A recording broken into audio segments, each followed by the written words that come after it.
UEFA Nations league ഫൈനലിൽ ഇന്ന് Spain Portugal block buster പോരാട്ടം. രാത്രി 12:30-ക്ക് മ്യൂണിച്ചിലാണ് മത്സരം. അനിൽ വാസുദേവ് തയ്യാറാക്കിയ എക്സ്പ്ലെയിനറിലേക്ക്.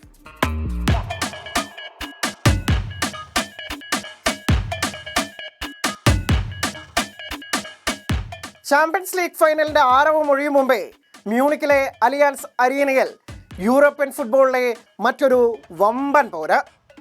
യുവേഫ നേഷൻസ് ലീഗിന്റെ കലാശപ്പോരിൽ നിലവിലെ ചാമ്പ്യന്മാരായ സ്പെയിൻ പ്രഥമ പതിപ്പിലെ ജേതാക്കളായ പോർച്ചുഗലിനെ നേരിടും. 2 തവണ കിരീടം നേടുന്ന ആദ്യ ടീമെന്ന ചരിത്ര നേട്ടത്തിലേക്കാണ് ഇരു സംഘങ്ങളും പന്തു തട്ടുന്നത്. മിന്നും താരങ്ങൾ ഇരുനിരയിലും ഏറെയുണ്ടെങ്കിലും രണ്ടുപേരിലേക്കാണ് ഫുട്ബോൾ ലോകത്തിന്റെ കണ്ണുകളെല്ലാം.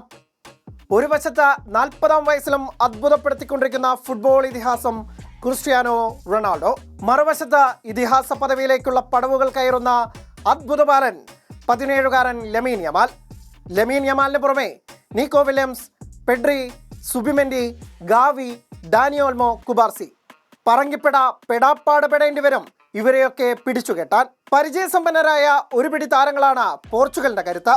റൊണാൾഡോക്കൊപ്പം ഗോളടിക്കാനും ഗോളടിപ്പിക്കാനും Bruno Fernandes, Bernardo Silva, Vitinha, Ruben Neves എന്നിവർ.